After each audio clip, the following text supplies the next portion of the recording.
power. Power. I'm not feeling that power. Comrades, power. Power. Viva. Viva. Viva Kenya, viva. Viva. Protect our constitution, viva. Viva. My fellow Kenyans, comrades and colleagues, for decades our country has faced endless spate of unresolved extrajudicial killings associated with political spectrum. I remember Law Society was involved in collecting evidence for the last Mandamano killings. To date, we are still demanding from IPOA, why haven't you tabled that report? Why haven't you held those policemen accountable? Why is the Inspector General of Police still sitting on that chair? We all know about the controversial death of P.O. Gamapinto in February 24, 1965.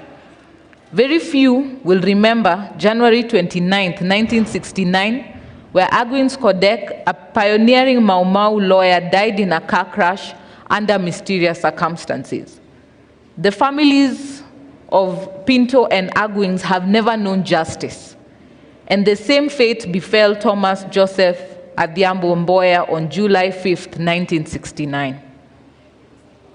Have we forgotten J.M. Kariuki on March 2, 1975? Where is the truth about Bruce Roy Mackenzie's death on May 24, 1979? We are here today to stand for justice for victims. We do not want to leave any man behind. The stories of those who came before us, the different regimes, the different decades, are testament that when political stars and fights come to an end, there are bodies that are littered in the streets. There are bodies that are left for our kin to deal with. Yet no one knows justice. No one sees justice for those victims. I would go on until the cows come home. And you will all see that each regime in this country has had its fair share of assassinations in an attempt to eliminate persons perceived to be standing for something that the political class do not want.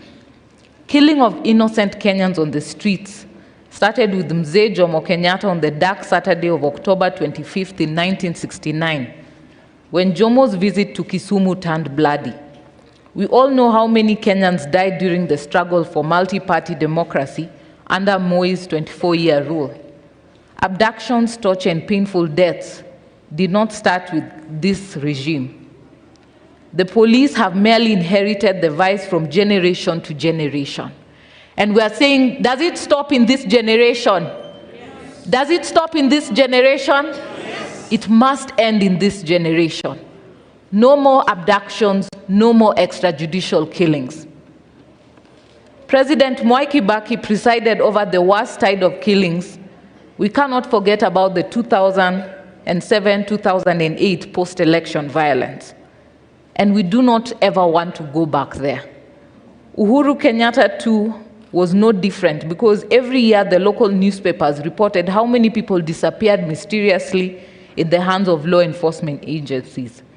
And just when we thought there was a new dawn in this country, new hope, a country where the head of state was brought in the mantra for the young people, a youthful leader, we have seen police disappointing this hope. And we are demanding from the head of state that his promise that there will be no extrajudicial killings in his tenure, in his reign, that he may hold truth to that. At least if for nothing else, let people not die for standing for their beliefs. Let people not be abducted for standing for what they believe is right.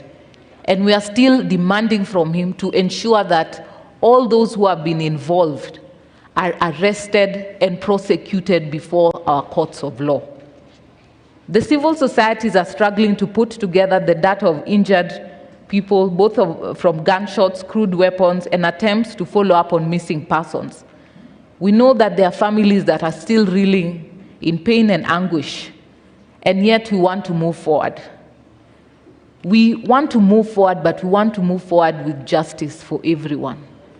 These families should not be struggling with paying medical bills, struggling with fundraising to bury their kin Yet we have a state, we have a nation that the head of state has committed that they will be held accountable for each and every death, for each and every person who have been injured. I've visited people at Kenyatta National Hospital.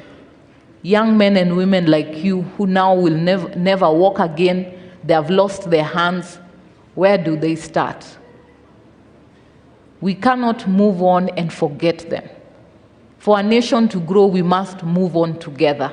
And that is what we, the Law Society of Kenya, and coalition of all our partners here today are standing for. We want justice for each and every one of our members in this great country.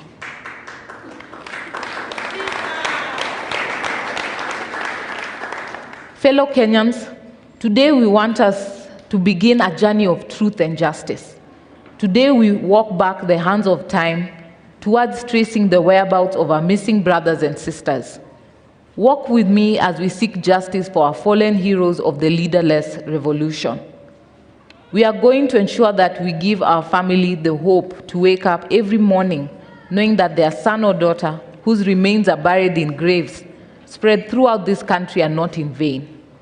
To that mother, to that aunt, to that sister, to that father, to that brother looking for their loved ones, please come to us.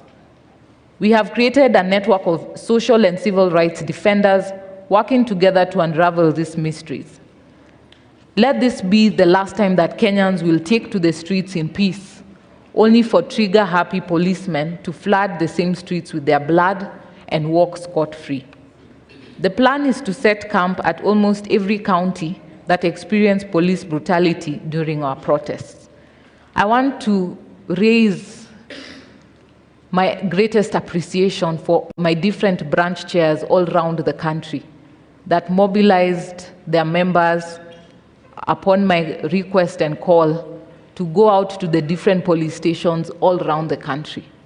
That is why we've been able to make a mark. Each and every one of my branch chairs, my council members, and every lawyer who heeded my request and call are the heroes that I can sing proudly from the Law Society side, coming to defend the rights of Kenyans and fighting against any trumped-up charges, those who have been kept beyond the required period in prisons, and trying to ensure the safety and freedom of all Kenyans who had been arrested. There are so many people out there living in pain inflicted by the police.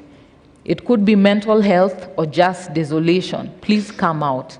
Let our experienced team of experts offer psychosocial support to help you heal. Today we begin here at the historic Ufungamano House. We are coming to you all around the country. The Law Society of Kenya, together with all our partners here, have membership across the country, and with the support of our various branches and offices, have remained zealous and steadfast at protecting the Constitution. If we work together in this, then our defenseless families will not shed tears in vain. As a mother and a lawyer, I stand here today with a heavy heart of what we have seen the last few weeks. The numerous calls that I've received, those in distress, even at very wee hours of the morning. It shows to you the waning strength of so many members of the public.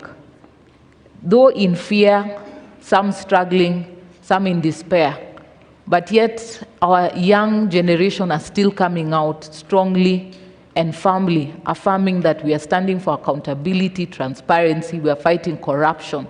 We want to see a positive change in our government. Those who have been coming out are loyal patriots of this country. They are standing to see a change. They are the same James Orengos and amongst others who came to fight for multi-party democracy. This is a fight against corruption, a fight for accountability, a fight for transparency, which we must embrace as a nation to move forward together. Even in commemorating those of us who are no longer among us, it would be remiss of me not to appreciate each and every one of your zealous, ingenious, persistent, and unified sacrifice for our country. You are ridiculed, underestimated, threatened, and vilified, all in an attempt